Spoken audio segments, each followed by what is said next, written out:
ഗലാത്യ ലേഖനം 4-ാമത്തെ എപ്പിസോഡാണ് നിങ്ങൾ കേട്ടുകൊണ്ടിരിക്കുന്നത്. ഒരുവൻ ദാസി പ്രസവിച്ചവൻ, ഒരുവൻ ദാസി പ്രസവിച്ചവൻ, ഒരുവൻ സ്വതന്ത്ര പ്രസവിച്ചവൻ. ഏതാ ഈ ദാസി പ്രസവിച്ചത്? പറ. ഇസ്മയേല്. സ്വതന്ത്ര പ്രസവിച്ചത് ആരാ? ഇസഹാക്ക്. അങ്ങനെ പഠിക്കേ. 2 സന്തതികളെടുത്ത് പഠിക്കേ. ഈ 2 സന്തതികളെ കിടന്ന് കൂട്ടി തമ്മിൽ തല്ലി ചത്തോണ്ടിരിക്കുന്നേ. അതിനെക്കുറിച്ചൊരു പഠനം ഇന്ന് രാവിലെ എൻ്റെ ഹൃദയത്തിൽ കർത്താവ് ഒരു ചിന്ത തന്നു. ഇതൊന്നും എടുത്ത് ജനത്തിനൊന്ന് പറഞ്ഞു കൊടുക്കണമെന്ന്. ഇതാർക്കും അറിയത്തില്ല. പൊട്ടന്മാരെ പോലെ പോയിക്കൊണ്ടിരിക്കുകയല്ലേ. ഈ 2 സന്തതികളും ന്യായപ്രമാണത്തിന്റെ വ്യവസ്ഥയിൽ കിടക്കുന്നവരാ. കണ്ണിന് കണ്ണ് പല്ലിന് പല്ലെന്ന് വാദിക്കുന്നവരാ 2 കൂട്ടരും. അവർ തമ്മിൽ തല്ലി ചാകാതെ പിന്നെ എന്തോ ചെയ്യണ്ടേ? നിന്നെയും കൊല്ലും ഞാനും ചാവുമെന്ന് പറഞ്ഞുകൊണ്ടിരിക്കുക. ഇസ്രായേലാണെങ്കിൽ വിട്ടുകൊടുക്കത്തില്ല. ഇറാനികളാണെങ്കിൽ വിട്ടുകൊടുക്കത്തില്ലെന്നില്ല. അടി കൊണ്ട് ഏപ്പ് തിരിയുമ്പോൾ പറയും ഞങ്ങളെ സറണ്ടർ ചെയ്യാമെന്ന് പറയും. അതാണ് സദ്ദാം ഹുസൈനും ചെയ്തത്. അതാണ് അറബി ലീഡേഴ്സ് മുഴുവൻ ചെയ്തത്. ഞാനത് പഠിച്ചു വെച്ചിരിക്കുക. അതുകൊണ്ട് പറയുക, യുവമാർ തല്ലുകൊള്ളുന്നതിന് മുമ്പ് ഒന്നും പറയത്തില്ല. ഞങ്ങൾ കൊന്നത്, ഞങ്ങൾ അമേരിക്കൻ പട്ടാളത്തിൻ്റെ മേത്തോട് യാത്ര ലെഫ്റ്റ് റൈറ്റ് അടിക്കുമെന്നാണ് സദ്ദാമിൻ്റെ പ്രസ്താവന. അവസാനം നേരെ തിരിഞ്ഞു വന്നു. കൊണ്ടുപോയി പിടിച്ച് അവരുടെ ആൾക്കാരുടെ തന്നെ കൊടുത്തിട്ട് അവരെ കൊണ്ട് തന്നെ തൂക്കിക്കൊല്ലുകയും ചെയ്യും. ആ രാജ്യം കുട്ടിച്ചോറായി. അതുപോലെ തന്നെ ഇതുമായിത്തീരും. പക്ഷെ ഇതങ്ങനെ ആയാലും ഇത് പൂർവാധികം ശക്തിപ്പെടുമെന്ന് പ്രവചന പുസ്തകങ്ങൾ. ശക്തിപ്പെട്ടിട്ട് ഇവരുടെ ശക്തി കൊണ്ട് ഇസ്രായേലിനെ കീഴ്പ്പെടുത്താൻ കഴിയാതെ ഇവർ ഗോഗ് റഷ്യനെ കൂട്ടുപിടിച്ചുകൊണ്ട് ഇസ്രായേൽ പർവ്വത നിരകളിൽ യുദ്ധത്തിന് വന്ന് ഇവരെ യുദ്ധം ചെയ്ത് തോൽപ്പിക്കും. ഉദാഹരണം, 3 കോടി യഹൂദന്മാരുണ്ടെങ്കിൽ 2 കോടി യഹൂദ ജനത്തെയും കൊന്ന് നശിപ്പിച്ച് അവരുടെ രാജ്യം കുട്ടിച്ചോറാക്കും. അത് ഗോഗിൻ്റെ നേതൃത്വത്തിലായിരിക്കും. റഷ്യക്ക് അതിന് മനസ്സില്ലാതെ വരുമ്പോൾ അവൻ്റെ താടിയല്ലിൽ ചൂണ്ടൽ കൊളുത്തി ഇസ്രായേൽ പർവ്വത നിരയെ കൊണ്ടുവരുമെന്നാണ് പ്രവചനവാക്യം. യെഹെസ്കേൽ പ്രവാചകന്റെ പുസ്തകം 38-39 അധ്യായം നന്നായിട്ട് വായിച്ച് പഠിക്കണം. ഇന്നലെ അവർ വിളിച്ചു ചോദിച്ചു, യുദ്ധത്തിന് വേദവസമായിട്ട് എന്തെങ്കിലും ബന്ധമുണ്ടോ എന്ന്. വെളിവുള്ള വിശ്വാസികൾ ചോദിക്കുമോ? ഇവിടെ വെളിവുള്ള ഒരുത്തിന് ചോദിക്കൂ. ഞാൻ പറഞ്ഞു വേദവസ്തുവായിട്ടേ ബന്ധമുള്ളൂ. ഇതിനെ എടുത്ത് വായിച്ചു 38-39. അവസാനം ഇസ്രായേൽ ഇന്നിപ്പോൾ വിജയശ്രീയിൽ ആളിതരായി നിൽക്കുന്ന ഇസ്രായേൽ, അമേരിക്ക എല്ലാം തകർന്നടിയുന്നൊരു സമയമാണ് യെഹെസ്കേൽ 38-39. പക്ഷെ ഒരു കാര്യം ഞാൻ പറയാം, ഇസ്രായേലിനെ തകർത്തിട്ട് ഒരു പട്ടാളം പോലും ആ ഇസ്രായേൽ പർവ്വത നിരകളിൽ നിന്ന് പുറത്തേക്ക് പോകത്തില്ല. അവരെ മുഴുവൻ പ്രകൃതിക്ഷോഭം കൊണ്ടും വാളോട് വാളെടുത്ത് അങ്ങോട്ടും ഇങ്ങോട്ടും വെട്ടിയും, ക്ഷാമം കൊണ്ടും ഭൂകമ്പം കൊണ്ടും പ്രകൃതിക്ഷോഭം കൊണ്ടും കൽമഴ കൊണ്ടും പിന്നെ അവരെ കൊന്നൊടുക്കി ഈ പോയിരിക്കുന്ന ഈ ഗോഗിൻ്റെ നേതൃത്വ നിരകളിലെ ശ്രേഷ്ഠന്മാരായ പട്ടാളക്കാരുടെ കന്നുകാലികളും തിന്നു തീർക്കുകയും അവരുടെ രക്തം ആ മൃഗങ്ങൾ നക്കിക്കുടിക്കുകയും അവരുടെ മാംസം പക്ഷികൾ കടിച്ചു കീറി തിന്നുകയും ചെയ്യുമെന്ന് യെശയ്യാ പ്രവാചകന്റെ പുസ്തകം 38-39 അധ്യായം സൂക്ഷ്മമായി ശ്രദ്ധയോടെ വായിച്ച് പഠിക്കുന്നൊരു പഠിതാവിന് അത് മനസ്സിലാവും. ഞങ്ങൾ എത്ര ആളായി പ്രസംഗിച്ചുകൊണ്ടിരിക്കുക. എൻ്റെ സബ്ജക്റ്റ് അല്ലാത്തതുകൊണ്ട് ഞാൻ അങ്ങോട്ട് പോകുന്നില്ല. അപ്പം എന്നെ കേൾക്കുന്ന പ്രിയപ്പെട്ടവരെ, നമ്മളിവിടുത്തെ വിഷയം അടിമത്വത്തിൽ കിടക്കുകയാണ്. ആര്? ഇന്നത്തെ പെന്തക്കോസുകാര്. ഏതടിമത്വം? ന്യായപ്രമാണത്തിൻ്റെ അടിമത്വം. അവിടെ കിടന്നുകൊണ്ട് ഞങ്ങളുടെ താണ്ടദാസൻ പറഞ്ഞ പോലെ വീഴുകയില്ല ഞാൻ പ്രതികൂലമനവധി വന്നി. വീണ് തലയം കുത്തി കിടന്നുകൊണ്ടാണ് പാടുന്നത്. വീഴുകയില്ല. മനസ്സിലായില്ലേ? ഞാൻ ആദ്യം ഈ പാസ് പാടുമ്പോൾ ഞാൻ വിചാരിച്ചു എൻ്റെ അപ്പച്ചൻ പ്രായമുള്ളതുകൊണ്ട് പുള്ളിക്ക് പിച്ചുംപേയും പാടുന്നതാണ്. പിച്ചുംപേ അല്ല, പാടിയ കറക്റ്റാണ്, പക്ക കറക്റ്റാണ്. അന്ന് ഞങ്ങൾക്കത് മനസ്സിലായില്ല. ഞങ്ങളെ ഈ വിഷയങ്ങൾ പഠിപ്പിക്കുമ്പോൾ ഞങ്ങൾക്ക് അന്നന്ന് അതിനെക്കുറിച്ചുള്ള അറിവ് കിട്ടിയില്ല. പിന്നീടാണ് ഈ പഠിച്ച വിഷയങ്ങൾ പ്രാർത്ഥിക്കുകയും ഗഹനം ചെയ്യും ഞങ്ങൾ സ്വയമായി പഠിക്കുകയൊക്കെ ചെയ്തപ്പോഴാണ് കാര്യങ്ങൾ വ്യക്തമായി മനസ്സിലായി വന്നത്. ഒരു വിഷയം പഠിക്കുമ്പോൾ ഉടനെ തന്നെ ഒന്നും ആരും പഠിക്കത്തില്ല. ഡ്രൈവിംഗ് പഠിക്കാൻ പോകുന്ന വ്യക്തി വണ്ടിയിലോട്ട് കയറുന്ന അന്ന് തന്നെ വണ്ടിയൊന്നും ഓടിക്കത്തില്ല. കുറഞ്ഞത് 1 മാസമെങ്കിലും ഓടിക്കണം. അന്ന് തന്നെ പഠിച്ച് പിറ്റേ ദിവസം വണ്ടി എടുക്കുന്നു, വല്ലവൻ്റെ മണ്ടയെ കൊണ്ട് കയറ്റിയിരിക്കും. സൂക്ഷം. ഏത് പഠനത്തിനും ഒരു സമയമുണ്ട്. ഒരു MBBS പഠിക്കുന്നൊരു കുഞ്ഞിന് ഒരു പഠനമുണ്ട്. വർഷങ്ങളോളം പഠിക്കണം. ഒരു ഡോക്ടർ ആവുന്നതിന്, ഒരു നേഴ്സ് ആവുന്നതിന് വർഷങ്ങളോളം പഠിക്കണം. പ്രാക്ടിക്കലുണ്ട്. അതുപോലെ ദൈവവചനം പഠിക്കുന്നതിനും വർഷങ്ങൾ പഠിക്കണം, പഠിച്ച് ശിഷ്യത്വത്തിൽ ജീവിക്കണം, നല്ല പഠിച്ചവരിൽ നിന്ന് കേട്ട് പഠിക്കണം, ഗ്രഹിച്ച് പഠിക്കണം. അങ്ങനെ ഒത്തിരി ഉണ്ട്. ഇത് വാലും തുമ്പും ഇല്ലാത്ത പോക്കല്ലേ ഇന്ന്. വാളെടുത്തവനെല്ലാം വെളിച്ചപ്പാടെന്നുള്ള രീതിയിലുള്ള പോക്കാണ്. ശ്രദ്ധിച്ച് പഠിക്കുക ദൈവമക്കളെ. 2 സന്തതികൾ ഉണ്ടായിരുന്നു എന്ന് പൗലോസ് പറയുന്നു. ഒന്ന് ഹാഗാറിന് ജനിച്ചത്, അത് അടിമത്വത്തെ കാണിക്കുന്നു. ഒന്ന് സാറയിൽ ജനിച്ച ഇസഹാക്ക്, അവരുടെ സന്തതി പരമ്പര സ്വതന്ത്രരായി ജീവിക്കുന്ന ഇസ്രയേലിനെ കാണിക്കുന്നു. അപ്പോൾ ചോദിക്കും, എന്തിനാ പാസ്റ്റർ അവർ അടിമകളായി പോയത്? കാരണമുണ്ട്. അവൻ്റെ രക്തം ഞങ്ങളുടെ മേലും ഞങ്ങളുടെ സന്തതികളുടെ മേലും വരട്ടെന്ന് അവര് യഹൂദ പരീക്ഷകളുടെ പിതാക്കന്മാർ നിലവിളിച്ചപ്പോൾ ആ ശാപം നിമിത്തമാണ് അവർ അടിമത്വത്തിലേക്ക് പോകേണ്ടി വന്നത്. ഹിറ്റ്ലർ 60 ലക്ഷത്തെ കൊന്നു അതുകൊണ്ടാണ്. അവർ പോയ അടിമത്വങ്ങളിലേക്ക് പോയ പ്രവാസികളായി പോയ അടിമകളായി പോയ രാജ്യങ്ങളിൽ അവരെ കൊന്നുമുടിക്കാനുള്ള കാരണം അവർ മശിഹായുടെ രക്തത്തിനു വേണ്ടി മുറവിളി കൂട്ടി അവരുടെ പിതാക്കന്മാർ. അതാണ് പിതാക്കന്മാർ ചെയ്ത ശാപം. പാപങ്ങളൊക്കെ മക്കളുടെ മേൽ വരും. അതുകൊണ്ട് ഏറ്റു പറഞ്ഞ് ഉപേക്ഷിച്ചോണം. സ്തോത്രം. മനസ്സിലായില്ലേ? എന്നാൽ അവർ ഇസ്രായേലിനെ സംബന്ധിച്ചിടത്തോളം അത് പ്രവചനത്തിലുള്ളൊരു വിഷയമാണ്. അവരങ്ങനെ അടിമകളായി പോകുമെന്നും അവരെ അടിമകളാക്കി പോയ സ്ഥാനത്ത് നിന്ന് അവരെ മടക്കിക്കൊണ്ടുവരുമെന്നും അവർ വന്ന് രാഷ്ട്രം സ്ഥാപിക്കുമെന്നും അവർ സ്ഥാപിക്കുന്ന രാഷ്ട്രം ശക്തമായിരിക്കുമെന്നും അതിനെതിരെ ആരെങ്കിലും പ്രവർത്തിച്ചാൽ ആരെങ്കിലും പ്രവർത്തിച്ചാൽ അവരെല്ലാം ശിക്ഷ ഏൽക്കേണ്ടി വരുമെന്നൊക്കെ ദൈവവചനത്തിലുണ്ട്. ഇസ്രായേലിനെ കുറിച്ച് സഖരിയാ പ്രവാചകൻ പറയുന്നൊരു ഭാഷ എന്താ? ഞാൻ ഇസ്രായേലിനെ സകല ജാതികൾക്കും ഭാരമുള്ള കല്ലാക്കി വയ്ക്കും. ആ കല്ലിനെ ചുമക്കുന്നവൻ എന്ത് ചെയ്യും? പറയിങ്ങോട്ടെ, മുറിവേൽക്കും. വേൾഡ് ട്രേഡ് സെൻറ്റർ എന്ന് പറഞ്ഞ കെട്ടിടം തകർന്ന് വീണത് USA മുറിവാണ്. കാരണം അവരാ ചുമന്നു നടക്കുന്നത്.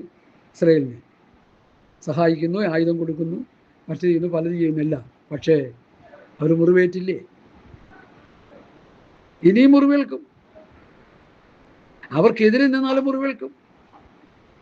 യോശുവയുടെ പുസ്തകം വായിച്ചു പഠിച്ചോണം. യോശുവിലെ പുസ്തകം പഠിക്കുമ്പോൾ ജാതികളായ ഹിത്യർ, പെരീസ്യർ, മൊവാബ്യർ, അവാമ്യർ, ഇങ്ങനെയുള്ള കുറേ ജാതികളുണ്ട്. അമോന്യർ. ഇസ്രായേൽ എന്ന് കേട്ടപ്പോൾ അവർക്ക് ഭീതിയായി, അവർ വിറച്ചുപോയി. ഹല്ലേലൂയ, സ്തോത്രം. അവർ ഭയന്ന് വിറച്ചുപോയി. നിങ്ങളെക്കുറിച്ചുള്ള ഭീതി ഞങ്ങളുടെ മേൽ വീണിരിക്കുന്നു. അതുപോലെ ഒരു യഹൂദനെന്ന് കേൾക്കുമ്പോൾ സാധാരണ ഇന്ന് വിറയലുണ്ടാകണം. ചിലർക്കൊക്കെ അതുണ്ട്, ഇല്ലെന്ന് പറയുന്നില്ല. ഈ ഇറാനും ഇറാഖിനും മാത്രമേ ഉള്ളൂ ഇസ്രായേൽ എന്ന് കേൾക്കുമ്പോൾ വലിയ പേടിയൊന്നുമില്ല. കാരണം എന്താണെന്ന് പറയുക, അവരുടെ ഉള്ളിൽ ഇഷ്ടംപോലെ എക്യുപ്മെൻറ്റ്സ് ഉണ്ട്, ആയുധങ്ങളുണ്ട്, മിസൈൽസ് ഉണ്ട്, പാറ്റേൺ ടാങ്കുകളുണ്ട്, പ്ലെയിനുകളുണ്ട്. ഇതൊന്നും വേണ്ട രീതിയിൽ ഉപയോഗിക്കാൻ അറിയത്തില്ല. അമേരിക്കക്കാർ പഠിപ്പിച്ചു കൊടുത്തുകൊണ്ടാണ് ഇത് ഉപയോഗിക്കുന്നത് തന്നെ. തോക്കെടുത്ത് നെഞ്ചത്തോട്ട് വെടിവെച്ചവനുണ്ടെന്നൊക്കെയാണ് ഞാൻ കേട്ടത്. കാരണം തോക്കിൻ്റെ ഫ്രണ്ട് ഏത് ബാക്ക് ഏതെന്ന് അറിയത്തില്ല. അപ്പോൾ സായിപ്പ് പറഞ്ഞു കൊടുത്തോടെ അങ്ങനെയല്ല, ഇങ്ങനെ പിടിക്കേണ്ടത്. സൗദിയും ഇറാഖുമായിട്ടുള്ള യുദ്ധത്തിൽ പാറ്റേൺ ടാങ്കിൽ നിന്ന് ഇറാഖുകാർ ഇറങ്ങി ഓടിപ്പോയപ്പോൾ അമേരിക്കൻ മിലിറ്ററി തോക്ക് കാണിച്ച് പേടിപ്പിച്ച് അതിൻ്റെ ഉള്ളിൽ കയറ്റിയിരുത്തിയെന്നാണ് പറയുന്നത്. കയറിയെടുക്കാമെന്ന് പറഞ്ഞു. നിൻ്റെ രാജ്യത്ത് വന്ന് ശത്രു നിരയെ വിടിവിക്കാൻ ഞങ്ങളിരിക്കുമ്പോൾ നീ ഇട്ടിട്ട് ഓടുകയാണ്. കയറിയിരിക്കാൻ പറഞ്ഞു. ഉള്ളിൽ കയറി പേടിപ്പിച്ചിരുത്തി. അവർക്ക് പിന്നെ പേടി പാത്തിക്ക് അടിക്കുവരെ. സ്തോത്രം.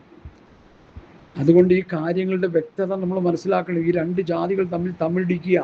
ന്യായപ്രമാണത്തിൻ്റെ വ്യവസ്ഥിതിയിലുള്ളവർ തമ്മിലടിക്കാതെ പിന്നെ വിശുദ്ധീകരണമാണ് ചെയ്യുന്നത്. അതുകൊണ്ടല്ലേ ന്യായപ്രമാണത്തിൻ്റെ പഠിപ്പിക്കൽ സഭകളിൽ നിർത്താനായിട്ട് പറയുന്നതിൻ്റെ കാരണം. ക്രിസ്തുവിൻ്റെ ഉപദേശം പഠിപ്പിക്കേ. ആടുകളുടെയും കുഞ്ഞാടുകളുടെയും രക്തം കൊണ്ടാണ് സ്തോത്രം ദൈവം എന്ത് ചെയ്തത്? യഹൂദനെ വീണ്ടെടുത്തത്. നമ്മളെ വീണ്ടെടുത്തതോ യേശുക്രിസ്തുവിൻ്റെ കുഞ്ഞാടാകുന്ന യേശുക്രിസ്തുവിൻ്റെ നിർദോഷ രക്തം കൊണ്ടാണ് നമ്മളെ വീണ്ടെടുത്തത്. യഹൂദന് കൊടുത്ത രക്ഷ ഏതാ? ആടുകളുടെയും കാളകളുടെയും രക്തം കൊണ്ടെടുത്ത വീണ്ടെടുപ്പിലൂടെയാണ് യഹൂദന് ദൈവം രക്ഷ കൊടുത്തത്. ആ രക്ഷ, ആ രക്തത്തിൽ കൂടിയാണ് ആ ഉടമ്പടി കവനന്റ് ചെയ്യുന്നത്. എന്നാൽ പുതിയ നിയമം നമുക്കുള്ള രക്ഷയോ? ലൂക്കോസിൻ്റെ സുവിശേഷത്തിലേക്ക് വരാം. ആ ഒരു വാക്യം വളരെ ഗഹനമായൊരു വാക്യമാണ്. ലൂക്കോസിൻ്റെ സുവിശേഷം അതിൻ്റെ 2-ാം അധ്യായത്തിൻ്റെ 10-ാമത്തെ വാക്യം. ദൂതൻ അവരോട്, ഭയപ്പെടേണ്ട, സർവജനത്തിനും ഉണ്ടാകുവാനുള്ള മഹാസന്തോഷം ഞാൻ നിങ്ങളോട് സുവിശേഷിക്കുന്നു. കർത്താവായ ക്രിസ്തു എന്ന രക്ഷിതാവ് ഇന്ന് ദാവീദിന്റെ പട്ടണത്തിൽ നിങ്ങൾക്കായി ജനിച്ചിരിക്കുന്നു. സോറി, ആദ്യം നമ്മൾ വായിച്ചത് എന്താ? സർവജനത്തിനും ഉണ്ടാകുവാനുള്ള രക്ഷ, സന്തോഷം. യഹൂദന്റെ രക്ഷ യഹൂദന് മാത്രം. ആടുകളുടെയും കുഞ്ഞാടുകളുടെയും കാളക്കൊറ്റന്മാരുടെയും രക്തത്തിലൂടെയുള്ള വീണ്ടെടുപ്പ് യഹൂദ എന്ന് പറയുന്ന ജാതിക്ക് മാത്രം ഒതുങ്ങി നിൽക്കുമ്പോൾ, യേശു ക്രിസ്തുവിലൂടെയുള്ള രക്ഷ സകല മാനവ ജാതികൾക്കും, ഭാഷക്കാർക്കും, ഗോത്രക്കാർക്കും, വംശക്കാർക്കും, ഏത് ജാതിയിൽപ്പെട്ടവനും, കറുത്തവനും വെളുത്തവനും, പണ്ഡിതനും പാമരനും, കുചേലനും കുബേലനും, ഏത് മഹാനും ഏത് വലിയവനും ചെറിയവനും, ഇവിടെ രാജ്യങ്ങളോ ജാതികളോ ഒന്നും വ്യത്യാസമില്ല. യേശു ക്രിസ്തുവിന്റെ രക്തത്താലുള്ള രക്ഷ മാനവ ജാതിക്ക് വേണ്ടിയുള്ളതാണെന്ന് പെന്തക്കോസുകാരെ ഇനിയെങ്കിലും മനസ്സിലാക്കണം. അപ്പൊ ഈ പ്രമാണം സകല മനുഷ്യർക്കുള്ളതാണ്. യഹൂദന്റെ പ്രമാണം എടുത്ത് നമ്മൾ സഭയെ കിടന്ന് കളിക്കുമ്പോൾ മനസ്സിലായിക്കോണം, ഇത് യഹൂദന്റെ ന്യായപ്രമാണമാണ്, ഇത് കണ്ണിന് കണ്ണ് പല്ലിന് പല്ല് എന്ന് വാദിക്കുന്ന പ്രമാണമാണ്. നമ്മുടെ പ്രമാണം എന്തുവാ? തമ്മിൽ തമ്മിൽ സ്നേഹിക്കുക. തമ്മിൽ തമ്മിൽ സ്നേഹിക്കാനുള്ള പ്രമാണമാണ് ക്രിസ്തുവിന്റെ പ്രമാണം. അതാണ് സകല ജാതികളും മാനവ. ഇപ്പൊ പത്രോസ് കണ്ട തുപ്പട്ടി എന്തായിരുന്നു? വിശന്നപ്പോ വെൺമാടത്തിൽ കയറി പ്രാർത്ഥിച്ചപ്പോൾ ഒരു ദർശനം കിട്ടി, ഒരു തുപ്പട്ടി. തുപ്പട്ടിയിൽ എന്തായിരുന്നു? സകല ലോകത്തുള്ള സകല ജീവജാലങ്ങളുടെയും ഒരു ചിത്രമാണ് കിട്ടിയത്. പത്രോസ് എഴുന്നേറ്റ് അറുത്ത് തിന്നുക എന്ന് പറഞ്ഞു. പത്രോസ് എന്ത് ചെയ്തു? പാടില്ല കർത്താവേ, ഞാനൊരു യഹൂദനാണ്, അശുദ്ധമായതൊന്നും ഭക്ഷിക്കത്തില്ല. ഉടനെ ദൈവം അവനോട് പറഞ്ഞു, ദൈവം വിശുദ്ധീകരിച്ചതിനെ നീ അശുദ്ധമെന്നെണ്ണരുത്. എന്താ കാര്യം? ലോകത്തുള്ള സകല മനുഷ്യരെയും യേശുക്രിസ്തുവിലൂടെയുള്ള രക്ഷയിലൂടെ ഞാൻ വിശുദ്ധീകരിച്ചിരിക്കുകയാണ്. യേശുക്രിസ്തുവിലൂടെയുള്ള രക്ഷ സാർവത്രികമാണ്. യേശുക്രിസ്തുവിലൂടെയുള്ള പ്രമാണം ലോകത്തുള്ള സകല മനുഷ്യർക്കുമുള്ള ക്രിസ്തുവിന്റെ ന്യായപ്രമാണമാണ്, ക്രിസ്തുവിന്റെ പ്രമാണമാണ്. അത് അവരെ പഠിപ്പിച്ച് അവരെ പ്രാപ്തരാക്കി കർത്താവിന്റെ വരവിന് വേണ്ടി ഒരുക്കാനുള്ള പ്രമാണമാണ്. അതിൻ്റെ ഇടയിൽ ഈ മോശയുടെ പ്രമാണം കയറി വരരുത്. വെളിവ് കെട്ട പാസ്റ്റർമാര് അത് തരംതിരിച്ച് പഠിപ്പിക്കാതെ ന്യായപ്രമാണത്തിന്റെ അടിമനുഖത്തിൽ കെട്ടിയിട്ടിരിക്കുക ഇന്നത്തെ പെന്തക്കോസ്ത് സമൂഹത്തെ. അവിടെ നിന്ന് കെട്ടടിച്ചു വിടുന്ന ദൂതാണ് ഞാൻ ഈ പ്രസംഗിച്ചുകൊണ്ടിരിക്കുന്നത്.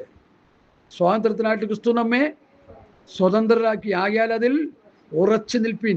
അടിമനുഖത്തിൽ പിന്നെയും കുടുങ്ങിപ്പോകരുത്. അടിമനുഖം ന്യായപ്രമാണം. ക്രിസ്തുവിന്റെ പ്രമാണം നീ അനുസരിച്ചില്ലെങ്കിൽ നിന്നെ പിശാച് കെട്ടിയിടും. ക്രിസ്തുവിന്റെ പ്രമാണം അനുസരിച്ചാൽ നിന്റെ കെട്ടെല്ലാം പൊട്ടി പുറത്തേക്ക് വരും. ലാസറിനെ ഉയർപ്പിക്കാൻ ചെന്നപ്പോൾ ലാസർ ഏത് പരുവത്തിൽ കിടക്കുക? കെട്ടപ്പെട്ടവനായി കിടക്കുക. എന്താ കർത്താവ് എന്താ പറഞ്ഞു? കെട്ടഴിപ്പീൻ, അവൻ പോട്ടെ. ആരാ കെട്ടിവെച്ച്? കർത്താവ്. അവരെല്ലാം കൂടി ചേർന്ന് കെട്ടിവെച്ചതാ. പെന്തക്കോസ്ത് പാസ്റ്റർമാരെല്ലാം കൂടി ചേർന്ന് പെന്തക്കോസ്ത് വിശ്വാസികളെ കെട്ടിയിട്ടിരിക്കാൻ ന്യായപ്രമാണത്തിൻ്റെ ഇടയിൽ. ഈ ദൂത് കേട്ടിട്ട് പൊട്ടിച്ച് പുറത്തേക്ക് വിടവരെ. ക്രിസ്തുവിന്റെ പ്രമാണം പ്രസംഗിച്ചവരെ സ്വതന്ത്രരാക്ക്. ഇല്ലെങ്കിൽ അവർക്കും നിങ്ങൾക്കും രക്ഷയില്ല. സ്വാതന്ത്ര്യത്തിനായിട്ട് ക്രിസ്തു നമ്മെ സ്വതന്ത്രരാക്കി. ആകയാൽ അതിൽ ഉറച്ചു നിൽപ്പിൻ. അടിമത്തത്തിൽ പിന്നെയും കുടുങ്ങിപ്പോകരുത്. ഈ ന്യായപ്രമാണം അനുസരിച്ചാൽ ആരായി? പറ. 5-ാം വാക്യത്തിൽ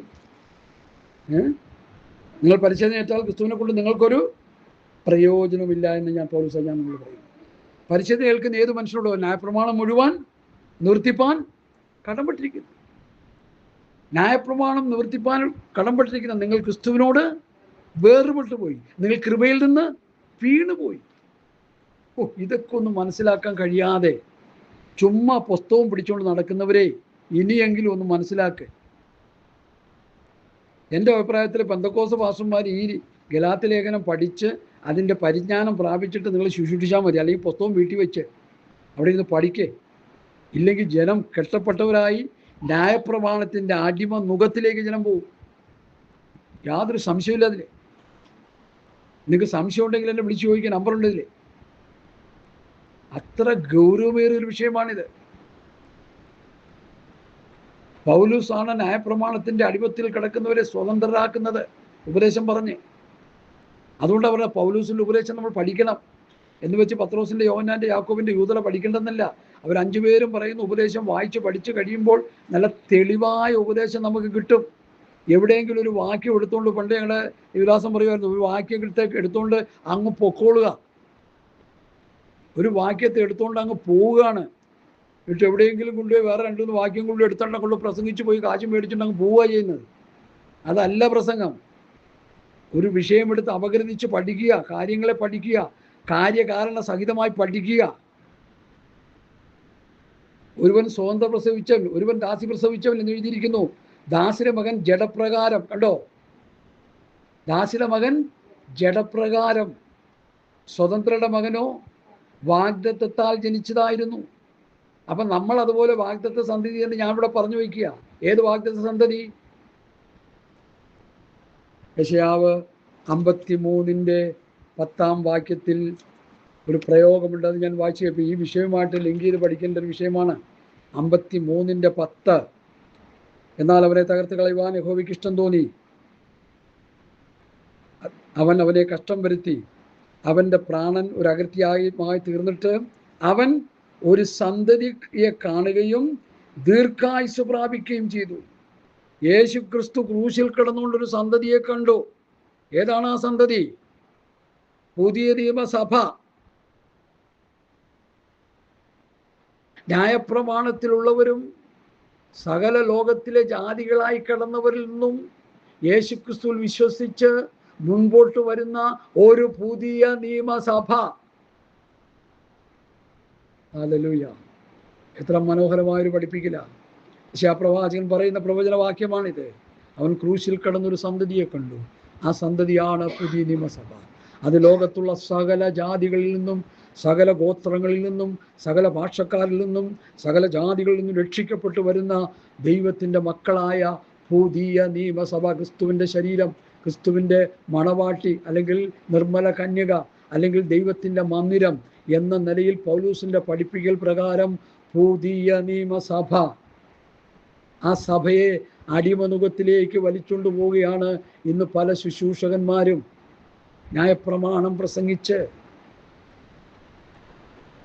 ക്രിസ്തുവിൻ്റെ പ്രമാണം വിട്ടുകളഞ്ഞിട്ട് ന്യായപ്രമാണം പ്രസംഗിച്ചാൽ അത് അടിമനുഖമാണ്. ന്യായപ്രമാണം നമ്മൾ പഠിച്ചിരിക്കണം, അത് നിഴലാണെന്ന്. പുതിയ നിയമം നമ്മൾ പഠിച്ചിരിക്കണം, അത് പൊരുളാണെന്ന്. ന്യായപ്രമാണത്തിലെ കോടാനുകോടി യാഗമൃഗങ്ങൾ യഹൂദന്മാർ അറുത്തുകൂട്ടിയത് അത് ക്രിസ്തുവിന് നിഴലാണെന്ന് പൗലോസ് പഠിപ്പിക്കുന്നുണ്ട്. അത് പഠിക്കണം. എന്നാൽ സർവ്വലോകത്തിൻ്റെയും പാപത്തെ ചുമക്കുന്ന ദൈവത്തിൻ്റെ കുഞ്ഞാടായ യേശു ക്രിസ്തു വന്ന് യാഗമായി തീർന്നപ്പോൾ ഇനി യാഗങ്ങൾക്ക് പ്രസക്തിയില്ല, ഇനിയൊരു യാഗം വേണ്ട. യേശു ക്രിസ്തുവിൽ വിശ്വസിച്ച് കർത്താവിൻ്റെ കൽപ്പനകളും ചട്ടങ്ങളും അനുസരിച്ച് നിത്യതയ്ക്ക് പോകാൻ ഒരുങ്ങുന്ന ഒരു ഗ്രൂപ്പായി, പുതിയ നിയമസഭയായി നമ്മൾ തീരണം. ഇതങ്ങനെ കാണാൻ കഴിയുന്നില്ല. എല്ലാവരും കഞ്ഞി കുടിക്കാൻ വേണ്ടി 50 പേരും 100 പേരും 150 പേര് 200 പേരും 300 പേരും ന്യൂ ജനറേഷൻ ചർച്ചുകാർ 2000 പേര് 3000 പേര് 4000 പേര് ബാംഗ്ലൂർ കിടക്കുന്ന ഒരു ഗുണം പിടിക്കാത്ത പാസ് പറഞ്ഞ് ഞങ്ങൾക്ക് 8 ലക്ഷം പേരുണ്ട്. വരുമാനം എന്തുണ്ട്? ഹെലികോപ്റ്റർ ഇറക്കാനിരിക്കുക മുകളിൽ. ഉത്തരം വന്ന് കോട്ടയത്ത് പ്രസംഗിച്ചു. ഞങ്ങളുടെ പാസ്റ്റർമാർ, ഞങ്ങളുടെ അസോസിയേഷൻ പാസ്റ്റർമാരെല്ലാം വ്യഭിചാരം ചെയ്ത് ജീവിക്കുന്നവരാണെന്ന് പരസ്യമായിട്ട് പ്രസംഗിച്ചിട്ട് പോയി. ഇവിടെ ആർക്കും ഒരു പരാതിയില്ല. ഒരു സംഘടനാ പാസ്റ്റർമാർക്കും ആർക്കും ഒരു പരാതിയില്ല. എനിക്ക് പരാതി ഉണ്ട്. അദ്ദേഹം ഒരു സാത്താൻ്റെ ദാസനായതുകൊണ്ട് അങ്ങനെ പ്രസംഗിച്ചു എന്ന് ഞാൻ പറയില്ല. ദൈവദാസന്മാർ പ്രസംഗിക്കുന്ന ഭാഷയല്ലത്. അതുകൊണ്ട് എന്നെ കേൾക്കുന്ന പ്രിയപ്പെട്ടവരെ, ഈ ന്യായപ്രമാണത്തിൻ്റെ അതിപ്രസരം എന്നുള്ളത് വലുതാണ്. അത് സാത്താൻ്റെ ബന്ധനമാണ്. ആ ബന്ധനങ്ങളെ പൊട്ടിച്ച് പുതിയ നിയമസഭ പുറത്തേക്ക് വരണം. വന്നേ മതിയാകൂ. 2 സന്തതി. ഹല്ലേലൂയ! ദാസിയുടെ മകൻ ജലപ്രകാരവും സ്വതന്ത്രയുടെ മകൻ വാഗ്ദത്തത്താലും ജനിച്ചതാകുന്നു. വാഗ്ദത്ത സന്തതി ആരാണെന്ന് ഞാൻ പറഞ്ഞല്ലോ. യേശുക്രിസ്തു ക്രൂശിൽ കിടന്നുകൊണ്ട് വാഗ്ദത്തം പറഞ്ഞൊരു സന്തതിയാണ് നമ്മൾ. ക്രൂശിൽ കിടന്നൊരു സന്തതിയെ കണ്ടു എന്നുള്ളത് വാഗ്ദത്ത സന്തതിയായ ഈ ഇസഹാക്കിൻ്റെ സന്തതി പരമ്പരയ്ക്ക് തുല്യമായ യേശുക്രിസ്തു കണ്ട വാഗ്ദത്ത സന്തതി. അതാണ് നമ്മൾ ഇവിടെ പറയുന്നത് ഇസഹാക്കിനെ കുറിച്ച്. ഇത് സാദൃശ്യമാകുന്നു. ഈ സ്ത്രീകൾ 2 നിയമങ്ങളാകുന്നു. ഒന്ന് സീനായി മലയിൽ നിന്നുണ്ടായി അടിമകളെ പ്രസവിക്കുന്നു. അത് ഹാഗാർ. ഹാഗാർ എന്നത് അറബി ദേശത്തെ കുറിക്കുന്നു. ക്ലിയർ ആയല്ലോ? അറബികളെല്ലാം കൂടി കൂട്ടിക്കെട്ടാമല്ലോ ഇതിൽ. അറബ് രാജ്യം എത്രയുണ്ട്? 56 അറബ് രാഷ്ട്രങ്ങൾ ഉണ്ടെന്നാണ് ഏകദേശം കണക്കുകൂട്ടുന്നത്. ഈ 56 അറബ് രാഷ്ട്രങ്ങളും അടിമുറുകുത്തി കിടക്കുക, ന്യായപ്രമാണത്തിന്റെ അടിമുറുകുത്തി കിടക്കുക, ഇസ്രയേലും അടിമുറുകുത്തി കിടക്കുക. അതുകൊണ്ട് രണ്ടും കൂടി തല്ല്. അച്ചായം വന്ന് അവസാനപ്പെടുത്താൻ നടക്കില്ല. അവരോട് ചേർന്ന് തല്ലുന്നുണ്ട്, നല്ല കാര്യം. തല്ലി തല്ലി തല്ലി നടുവൊടിഞ്ഞ് രാജ്യം കുട്ടിച്ചോറാവും. അവസാനം ഒരു ഉയർത്തെഴുന്നേൽപ്പുണ്ട്, അത് ഇസ്രയേലിനെതിരെയാണ്. ഉയർത്തെഴുന്നേൽപ്പ് ഗോഗുമാഗുവിനെ കൂട്ടുപിടിച്ച് പാർസികൾ എന്ന് പറയുന്ന ഇറാനികൾ അവരെ കൂട്ടുപിടിച്ച് ഇസ്രയേലിനെതിരെ യുദ്ധം ചെയ്ത് ഇസ്രയേൽ പർവ്വത നിരകളിൽ എല്ലാം ചത്തൊടുങ്ങും. അതോടെ തീർന്നു. അതോടെ യുദ്ധക്കൊതിയന്മാരുടെ യുദ്ധങ്ങളെല്ലാം തീർന്നു. നിങ്ങൾ വായിച്ചു പഠിച്ചോ യെഹെസ്കേൽ പ്രവചനം 38-39 അധ്യായം. ഇസ്രയേലിൽ ഞാൻ അവർക്കൊരു ശ്മശാന ഭൂമി കൊടുക്കും. വേണമെങ്കിൽ അത് ഒന്ന് വായിച്ചു പോകാം. വായിച്ചിരിക്കുന്നത് നല്ലതാണ്. കാരണം വേദോസ്തം വായിക്കാത്ത വിശ്വാസികൾക്ക് ഇതൊക്കെ ഒന്ന് വായിച്ചു കൊടുക്കുന്നത് നല്ലതാണെന്ന് എൻ്റെ ചിന്ത. അതുകൊണ്ട് ഞാൻ വായിക്കുക. എടുക്കാം. യെഹെസ്കേൽ പ്രവചനം 38-39 അധ്യായങ്ങൾ.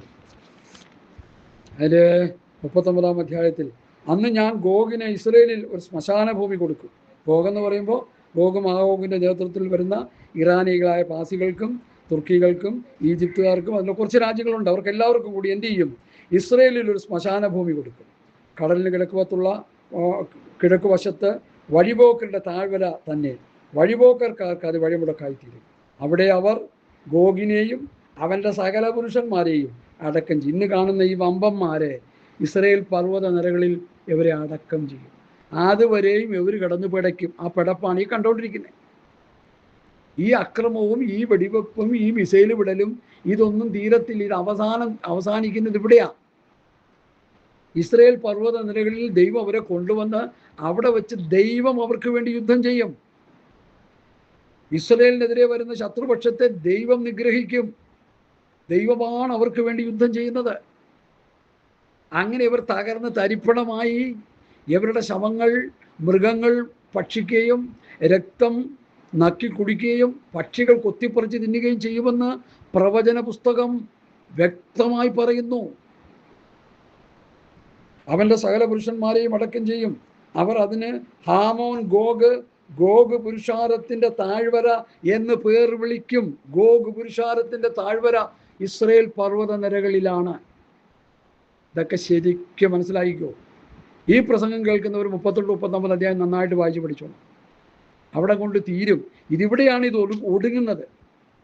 ഇന്ന് കാണുന്ന ഈ നീചന്മാരായ ദുഷ്ടന്മാരായ യുദ്ധക്കൊതിയന്മാരുടെ സകലവിധ ഹുങ്കും അഹങ്കാരങ്ങളും കെട്ടടങ്ങുന്നത് ഗോഗ് മാഗോഗിൻ്റെ ശവകൂടീരത്തിലായിരിക്കും. കൃത്യമായിട്ട് ഞാൻ പറഞ്ഞു വയ്ക്കും. അനേക വർഷങ്ങളിലെ പഠനമാണ് ഞാൻ ഈ പറയുന്നത്. ഇന്നലെ ഒന്നും പഠിച്ചതുകൊണ്ട് അതുവരേക്കും ഇവർ കിടന്ന് ഈ പടച്ചുകൊണ്ടിരിക്കും, മിസൈൽ വിട്ടുകൊണ്ടിരിക്കും. ഇവിടെ ഇവരുടെ അന്ത്യം കുറിക്കും. അവിടെ അവസാനം അവരുടെ ജനഗണമന പാടി അവിടെ കൊണ്ട് തീരുവരല്ല. അതുകൊണ്ട് എന്നെ കേൾക്കുന്ന പ്രിയപ്പെട്ടവരെ, അതിലേക്കുള്ള പുറപ്പാടാണ് ഈ യുദ്ധങ്ങൾ. അതവിടെ നടക്കട്ടെ. നമുക്ക് വിഷയത്തിലേക്ക് വരാം. അപ്പോൾ ഇവിടെ ഈ സ്ത്രീകൾ 2 നിയമങ്ങൾ അത്രയും. സീനായ് മലയിലുണ്ടായ അടിമകളെ പ്രസവിക്കുന്നു. അത് ഹാഗാർ എന്നത് അറബ് ദേശത്തെ സീനായ് മലയെ കുറിക്കുന്നു.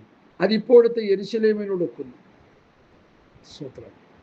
ഇപ്പോഴത്തെ യെരുശലേം എന്ന് പറഞ്ഞാൽ എന്താ അതിൻ്റെ അർത്ഥം? രക്തം ചൊരിയപ്പെടുന്ന യെരുശലേം, തീ കത്തുന്ന യെരുശലേം. ഈ യെരുശലേമിനെ ദൈവം പുതിയ യെരുശലേമായിട്ട് മാറ്റുന്ന അവസരം വരും. പുതിയ ആകാശം പുതിയ ഭൂമിയിൽ പുതിയ യെരുശലേമിനെ കാണുന്നുണ്ട്. ഹല്ലേലൂയ. ആ യെരുശലേമാണ് പുതിയ നിയമസഭയായ നമുക്ക് വേണ്ടിയുള്ളത്. ഇന്ന് യഹൂദനിൽ നിന്നും ജാതികളിൽ നിന്നും ക്രിസ്തുയേശുവിനെ സ്വീകരിച്ചു വരുന്നവർക്ക് മാത്രമായിരിക്കും രക്ഷ. അല്ലാത്തവർക്ക് ആർക്കും രക്ഷയില്ല. അതുകൊണ്ടാണ് സുവിശേഷം പ്രസംഗിക്കപ്പെടണമെന്ന് പറയുന്നത്. ഇറാനിൽ വലിയ സംഹാര താണ്ഡവം നടക്കാൻ സാധ്യത കുറവ്. കാരണം അവിടെ 10 ലക്ഷത്തിലധികം ക്രിസ്ത്യാനികളുണ്ടെന്നാണ് പറയപ്പെടുന്നത്. പുതിയ നിയമ വിശ്വാസികളെന്ന് പറയാൻ പറ്റത്തില്ലെങ്കിലും അവർ ക്രിസ്തുവിൽ വിശ്വസിച്ച് വരുന്നവരാ. അവിടെ ബിഗിനിങ് സ്റ്റേജാ. കർത്താവ് അവർക്ക് സ്വപ്നത്തിൽ വെളിപ്പെട്ടു എന്നൊക്കെയാണ് അവർ പറയുന്നത്. പലരും അതിനെക്കുറിച്ചൊക്കെ പ്രസംഗിക്കുന്നുണ്ട്, പറയുന്നുണ്ട്. എന്നാൽ നല്ലൊരു ശതമാനം ക്രിസ്ത്യാനികൾ അവരുടെ ഇടയിലുണ്ട്. മുമ്പ് അവർ ഇറാൻ ഭരിച്ചിരുന്നത് ക്രിസ്ത്യാനികളുടെ ഒരു ചായ്വുള്ള നേതാക്കന്മാരായിരുന്നു.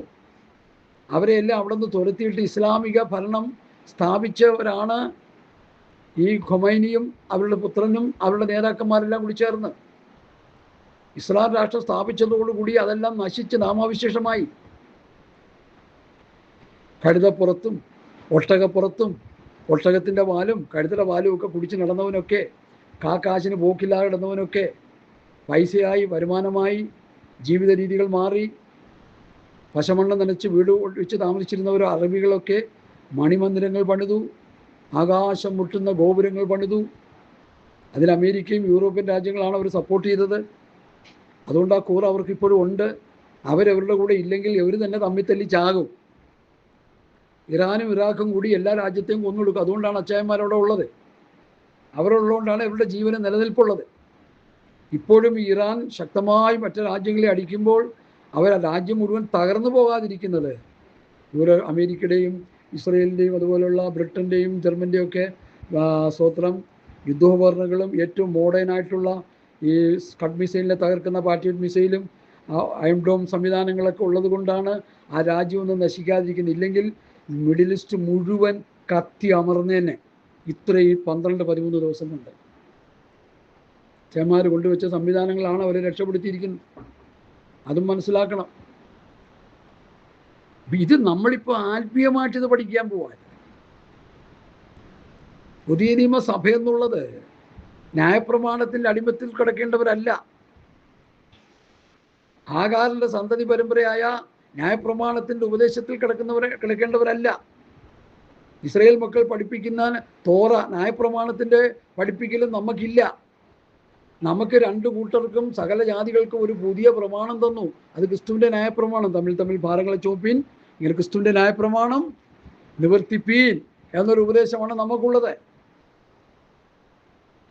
ഈ സ്ത്രീകൾ 2 നിയമങ്ങൾ അത്രേ. ഒന്ന് സീനായ് മലയിൽ നിന്നുണ്ടായ അടിമകളെ പ്രസവിക്കുന്നു, അത് ഹാഗാർ എന്നത് അറബ് ദേശത്തെ സീനായ് മലയെ കാണിക്കുന്നു. അതിപ്പോഴത്തെ യെരുശലേമിനോട് ഒക്കുന്നു. ദൈവമക്കളെ, ഇത് ശരിക്കൊന്ന് മനസ്സിലാക്കണം. ഞാൻ നിങ്ങളെ മനസ്സിലാക്കാൻ ശ്രമിക്കുക ചെയ്യുന്നത്. ഇതിനെക്കുറിച്ച് പല ഉപദേശങ്ങൾ പല നിലയിലും പലരും പറയുന്നുണ്ട്. ഇതൊക്കെ നമുക്ക് അങ്ങോട്ട് അത്ര കണ്ട് വിശ്വസിക്കാൻ പറ്റത്തില്ല. ഞങ്ങളെ പഠിപ്പിച്ച പിതാക്കന്മാർ പറയുന്ന ഉപദേശത്തിൻ്റെ അവസ്ഥയാണ് ഞാൻ ഈ പറഞ്ഞുകൊണ്ടിരിക്കുന്നത്. ഹല്ലേലൂയ, സ്തോത്രം. ഇവിടെ പറയുന്നത് ശ്രദ്ധിക്കുക. ഹാഗാർ എന്നത് അറബ് ദേശത്തെ സിനായ് മലയെ കുറിക്കുന്നു. അതിപ്പോഴത്തെ യെരുശലേമിനോട് ഒക്കുന്നു. അത് തങ്ങളുടെ മക്കളോടുകൂടെ അടിമയിലല്ലോ ഇരിക്കുന്നത്. അപ്പോൾ അടിമത്വത്തിൽ കഴിയാണ് ഈ രാജ്യങ്ങളൊക്കെ. മീതെയുള്ള യെരുശലേമോ സ്വതന്ത്രയാകുന്നു, അതാകുന്നു തൻ്റെ അമ്മ. അത് ആരെക്കുറിച്ച് പഠിപ്പിക്കുന്നു? പുതിയ നിയമസഭ. മീതെയുള്ള യെരുശലേം, മേലുള്ള യെരുശലേമേ കാലമെല്ലാം. ഒരു പാട്ടുണ്ട്, എനിക്കറിയത്തില്ല, മനോഹരമായൊരു പാട്ടാണ്. മേലുള്ള യെരുശലേം. പുതിയ നിയമസഭയ്ക്കും പഴയ നിയമം എല്ലാവർക്കും കൂടിയുള്ള ഒരു യെരുശലേം, മേലുള്ള യെരുശലേം. ജാതിയിൽ നിന്നും യഹൂദന്മാരിൽ നിന്നും എല്ലാവിധ ഗോത്ര ഭാഷ വംശക്കാരും ജാതിക്കാർക്കൊക്കെ യേശുക്രിസ്തുവിനെ മരുഭൂമിയിൽ ഉയർത്തിയിരിക്കുക. ചില സർപ്പത്തെ ഉയർപ്പിച്ചതുപോലെ ക്രിസ്തുവിനെ ഉയർത്തിയിരിക്കുക. ഭൂമിയുടെ മധ്യഭാഗത്തമായ യെരുശലേമിൽ യേശുക്രിസ്തുവിൽ വിശ്വസിക്കുന്ന ഏത് പാപിക്കും, ഏത് രാജ്യക്കാരനും മതക്കാരനും ഭാഷക്കാരനും വംശക്കാരനും രക്ഷപ്പെടാൻ ഒറ്റ വഴി, മറ്റൊരുത്തനും രക്ഷയില്ല. നാം രക്ഷിക്കപ്പെടുവാൻ ആകാശത്തിന് കീഴിൽ ഭൂമിയിൽ നൽകപ്പെട്ട വേറൊരു നാമമില്ല, അതേ യേശുക്രിസ്തുവിൻ്റെ നാമം മാത്രം. അതുകൊണ്ട് എന്നെ കേൾക്കുന്ന പ്രിയപ്പെട്ടവരെ, ആ യേശുക്രിസ്തുവിൽ വിശ്വസിച്ച് രക്ഷ പ്രാപിക്കാൻ നമ്മളെ ഏൽപ്പിച്ചു കൊടുക്കുക. മുസൽമാനും ഹിന്ദുവിനും സകലർക്കും രക്ഷപ്പെടാൻ ഒരൊറ്റ വഴി യേശുക്രിസ്തു മാത്രം. ഹല്ലേലൂയ. അതാണ് സുവിശേഷത്തിൻ്റെ മഹത്വം. അപ്പോൾ ഇപ്പോഴത്തെ യെരുശലേമിനോട്, ഇപ്പോഴത്തെ യെരുശലേം എന്നുള്ളത് ചോര വീണുകൊണ്ടിരിക്കുന്ന യെരുശലേം, അത് അടിമയിലാണ്. അത് തങ്ങളുടെ മക്കളോട് കൂടി അടിമയിലത്ര ഇരിക്കുന്നത്. മീതെയുള്ള യെരുശലേം സ്വതന്ത്രയാകുന്നു. അതാണ് പുതിയ നിയമസഭയെന്ന് വേദപണ്ഡിതന്മാർ പഠിപ്പിക്കുന്നത്. ഞാനും അതങ്ങനെ തന്നെ പറയുക. അടുത്ത ഭാഗത്തിലേക്ക് വരും. പ്രസവിക്കാത്ത മച്ചിയെ ആനന്ദിക്കുക, നോമ്പ് കിട്ടാത്തവളെ പൊട്ടിയാർക്കുക. ഏകാകിയുടെ മകൾ ഭർത്താവുള്ള മക്കളെക്കാൾ അധികം. ഇതൊരു വലിയ വിവാദ വിഷയമാണ്. ഇതിനെക്കുറിച്ച് വിവിധ നിലയിലൊക്കെ പഠിപ്പിക്കുന്നുണ്ട്. യേശുക്രിസ്തുവിൻ്റെ ജനനത്തിങ്കൽ നമുക്കറിയാം, റോമൻ സാമ്രാജ്യം 1 വയസ്സിന് 2 വയസ്സിന് താഴെയുള്ള കുഞ്ഞുങ്ങളെയെല്ലാം എന്ത് ചെയ്തു? കൊല്ലാനായിട്ട് റോമൻ ഭരണാധികൾ സ്വത്രം ഉത്തരവിട്ടു. അന്ന് റാമയിൽ ഒരു വലിയ കരച്ചിൽ കേട്ടു. എന്താണ് ആ കരച്ചിൽ? കൊച്ചു കുഞ്ഞുങ്ങളെ ഭരണാധിപന്മാർ മുലയൂട്ടിക്കൊണ്ടിരുന്ന കുഞ്ഞുങ്ങളെ അമ്മയുടെ മടിയിൽ നിന്ന് വലിച്ചെടുത്ത് കൊന്നുകളഞ്ഞ ചരിത്രം. ഹല്ലേലൂയ. അങ്ങനെ അവരവിടെ കിടന്ന് നിലവിളിച്ചു.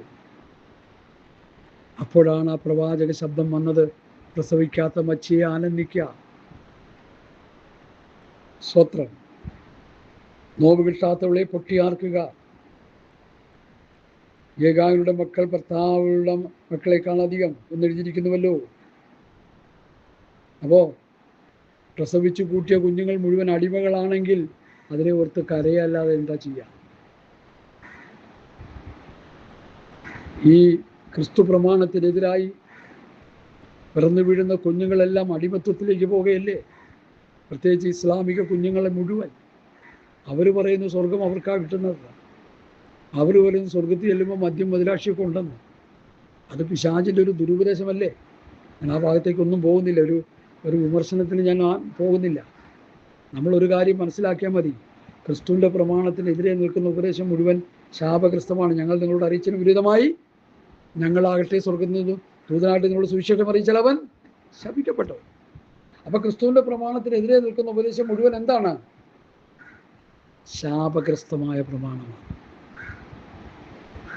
ഈ ഭാഗത്തെക്കുറിച്ച് അധികം പറയുവാനായിട്ട് ഞാൻ ആഗ്രഹിക്കുന്നത് അങ്ങനത്തെ ഒരു വിവാദ വിഷയമായതുകൊണ്ട് ഒരു കാര്യം നമ്മൾ മനസ്സിലാക്കണം. നമ്മുടെ മക്കൾ പറന്നു കഴിഞ്ഞാൽ അവർ ക്രിസ്തുവിൻ്റെ ദൈവരാജ്യത്തിൻ്റെ അംശികളായവർ തീരണം. അല്ലെങ്കിൽ അവരെ പ്രസവിക്കാതിരിക്കുന്നത് നല്ലതാണെന്ന് ചിന്തിച്ചാൽ തെറ്റുണ്ടോ? ഒരു കുഞ്ഞിന് ജന്മം കൊടുത്താൽ ആ കുഞ്ഞിനെ നിത്യതയിൽ എത്തിക്കാനായിട്ട് നമ്മൾ ശ്രമിക്കുന്നില്ലെങ്കിൽ ആ കുഞ്ഞിനെ ജനിപ്പിച്ചത് കൊണ്ട് എന്ത് പ്രയോജനം? ഹല്ലേലൂയ. പ്രസവിക്കാത്ത മച്ചിയെ ആനന്ദിക്കുക, നോവിട്ട ആളത്ത് പൊട്ടിയാർക്കുക. ഈ പ്രസവിച്ച കുഞ്ഞുങ്ങളെ ശത്രു സംഹരിച്ച് കളയുന്നെങ്കിൽ അതുകൊണ്ട് എന്ത് പ്രയോജനം? സ്വത്രം. മത്തായിയുടെ സുവിശേഷം 2:16-17, ലൂക്കോസ് 23 ഒന്ന് വായിച്ചേ. മത്തായി 2:16-17, ലൂക്കോസ് 23:17.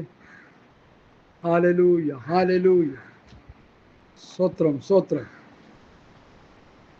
Praise the Lord. 2:16-17, 2:16-17 മത്തായി. വിദ്യാവന്മാർ തന്നെ കളിയാക്കി എന്ന് ഹെരോദാവ് കണ്ട് കോപിച്ചു.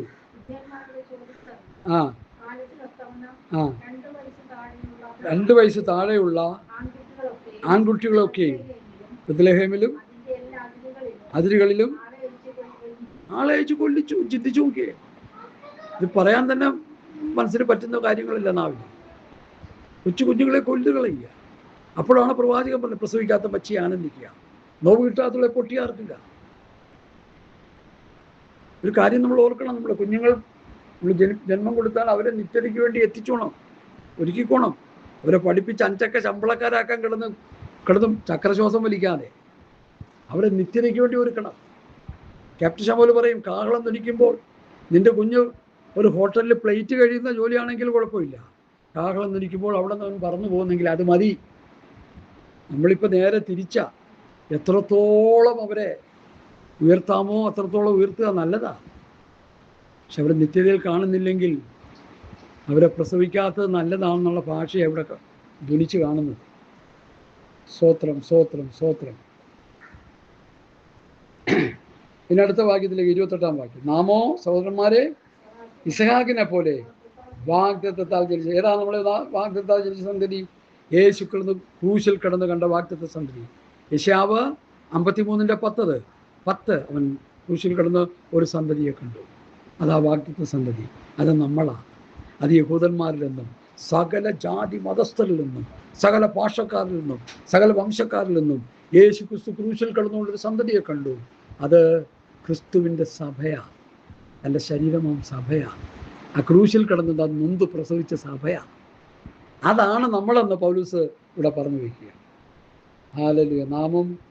നാമോ സഹോദരന്മാരെ ഇസഹാക്കിനെ പോലെ വാഗ്ദത്തത്താൽ ജനിച്ച മക്കളാണ്. ക്രൂശിൽ കിടന്ന് കർത്താവ് കണ്ട സന്തതികളാണ്. എന്നാൽ ജഡപ്രകാരം ജനിച്ചവൻ ആത്മപ്രകാരം ജനിച്ചവന് ഉപദ്രവിച്ചതുപോലെ ഇന്നും കാണും. അതിപ്പോൾ നമ്മൾ കണ്ടുകൊണ്ടിരിക്കുന്നത്.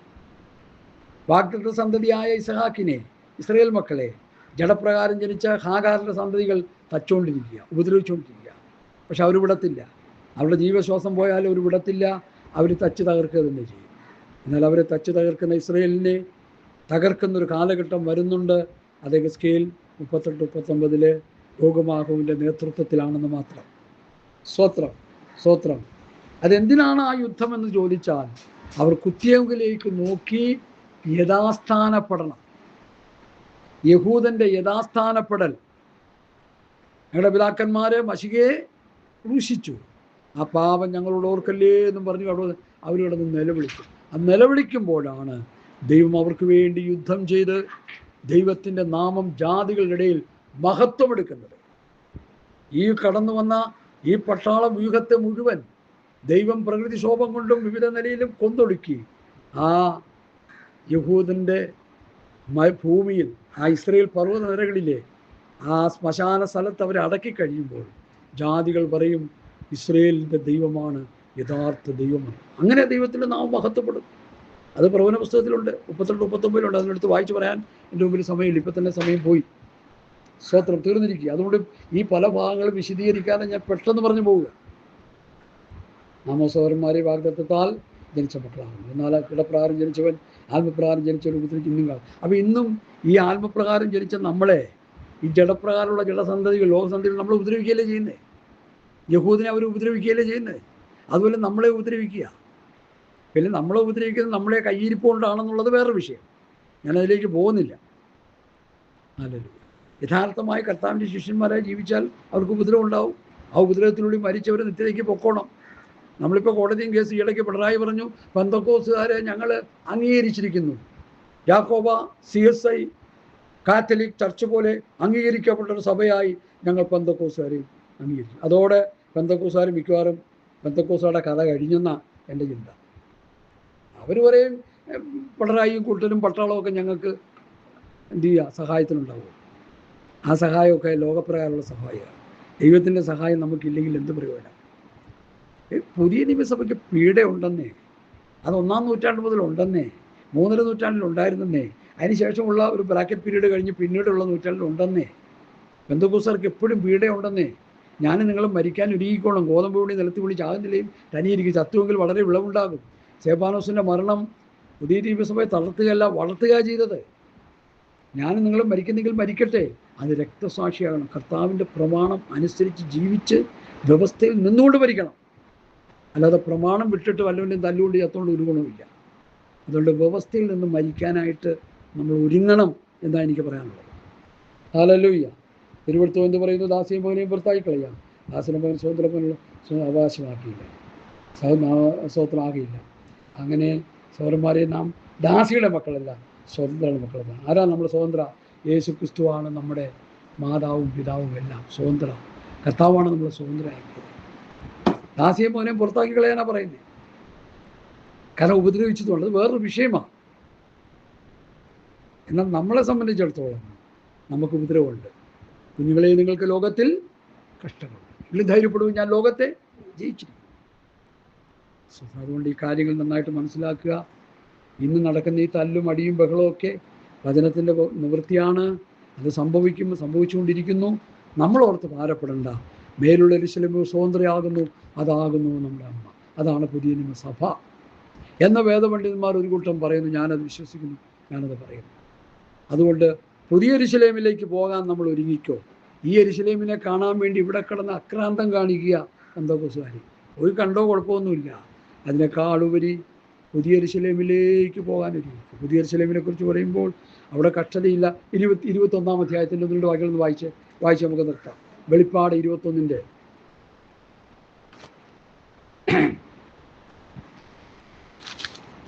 വേദപുസ്തകത്തിലൂടെ തന്നെ അത് വായിച്ച് കാര്യങ്ങൾ 1, 2, 3 ഞാൻ വായിച്ചോളാം. ഞാൻ പുതിയ ആകാശവും പുതിയ ഭൂമിയും കണ്ടു. 1-ാമത്തെ ആകാശവും 1-ാമത്തെ ഭൂമിയും ഒഴിഞ്ഞു പോയി, സമുദ്രം ഇനിയില്ല. പുതിയ യെരൂശലേം എന്ന വിശുദ്ധ നഗരം കർത്താവിനായി അലങ്കരിച്ചിട്ടുള്ള മണവാട്ടിയെ പോലെ ഒരുങ്ങി സ്വർഗത്തു നിന്ന് ദൈവസന്നിധിയിൽ നിറങ്ങുന്നത് ഞാൻ കണ്ടു. സിംഹാസനത്തിൽ ഇരിക്കുന്നൊരു മഹാശബ്ദം പറയുന്നതായി ഞാൻ കേട്ടത്, ഇതാ മനുഷ്യരോടുകൂടി ദൈവത്തിൻ്റെ കൂടാരം. അപ്പോൾ പുതിയ യെരൂശലേമിൽ എന്തുണ്ട്? മനുഷ്യരോടുകൂടി. പുതിയ യെരൂശലേമിൽ വരുന്ന പഴയ നിയമ പുതിയ നിയമ വിശുദ്ധന്മാരുടെ ഒപ്പം ദൈവം എന്ത് ചെയ്യുന്നു? വസിക്കുന്നു. ദൈവം നമ്മുടെ മധ്യത്തിൽ വസിക്കുന്നു. ഞാൻ അവരോടുകൂടി വസിക്കും, അവർ അവൻ്റെ ജനമായിരിക്കും. ദൈവം താൻ അവരുടെ കണ്ണിൽ നിന്ന് ദൈവം താൻ അവർക്ക് ദൈവമായി അവരോടുകൂടി ഇരിക്കും. അവരുടെ കണ്ണിൽ നിന്ന് കണ്ണീരെല്ലാം തുടച്ചു കളയും. മരണം ഇനി ഉണ്ടാകുകയില്ല. ദുഃഖവും മുറവിളിയും കഷ്ടതയും ഇനി ഉണ്ടാകുകയില്ല. ഒന്നാമത് കഴിഞ്ഞുപോയി. സിംഹാസനത്തിൽ ഇരിക്കുന്നവൻ ഇതാ ഞാൻ സകലതും പുതുതാക്കുന്നു എന്ന് എഴുതുക. ഈ വചനം വിശ്വാസയോഗ്യവും സത്യവുമാകുന്നു എന്നറിയുന്നു. ഈ വെളിപ്പാട് പുസ്തകം 21 1 മുതൽ 5 വരെയുള്ള വാക്യം വായിച്ചു പഠിക്കുമ്പോൾ ഈ പഴയ യെരൂശലേമിലും ഈ പഴയ ആകാശം പഴയ ഭൂമിയിലും എന്തുണ്ട്? കണ്ണീരുണ്ട്, ദുഃഖമുണ്ട്, മരണമുണ്ട്, മുറവിളിയുണ്ട്, കഷ്ടതയുണ്ട്. എന്നാൽ പുതിയ ആകാശം പുതിയ ഭൂമിയിൽ എന്തില്ല? കണ്ണുനീരില്ല, ദുഃഖമില്ല, മരണമില്ല, മുറവിളിയില്ല, യുദ്ധങ്ങളില്ല, കോവിഡില്ല, അക്രമമില്ല, അനീതിയില്ല, കൊലപാതകമില്ല, വഞ്ചനയില്ല, ചതിയില്ല. ഇന്ന് കാണുന്ന ദുഷ്ടന്മാരുടെ യാതൊരു രീതികളും ആ പുതിയ യെരൂശലേമിൽ ഇല്ല. ദൈവമാണ് അവിടുത്തെ സകലവും. അതുകൊണ്ട് ആ ദൈവിക സമാധാനത്തിൽ ദൈവിക സന്തോഷത്തിൽ ജീവിച്ച് ഒരാത്മരൂപികളായി സ്വോത്രം ദൂതതുല്യരായി ദൂതന്മാരെപ്പോലെ സ്വർഗീയ സന്തോഷത്തിൻ്റെ തിമിർപ്പിൽ ദൈവത്തെ ആരാധിച്ചുകൊണ്ട് ആ സ്വർഗീയ സന്തോഷത്തിൽ ജീവിക്കുന്ന ഒരു നല്ല സുദിനം ദൈവം നമുക്ക് വേണ്ടി ഒരുക്കുകയും. അവിടെ യുദ്ധങ്ങളില്ല നിങ്ങൾക്ക്, അവിടെ ഈ കലാപങ്ങളൊന്നുമില്ല, അവിടെ ഈ രാഷ്ട്രീയക്കാരുടെ കൊള്ളകളൊന്നും അവിടെ ഇല്ല, അവിടെ പിടിച്ചുപറിയില്ല. നമ്മുടെ സംസ്ഥാനം ഭരിക്കുന്ന കള്ളന്മാരായ ഈ ഭരണകർത്താക്കളുടെ കൊള്ളയടിയൊന്നും അവിടെ ഇല്ല. ഇലക്ട്രിസിറ്റി ബോർഡിലും വാട്ടർ സപ്ലൈയിലായാലും കോർപ്പറേഷനായാലും എവിടെയും കൊള്ളയില്ല. ജനത്തെ നടുവൊടിക്കുന്ന സാമ്പത്തിക അനുഭവങ്ങളാണ്.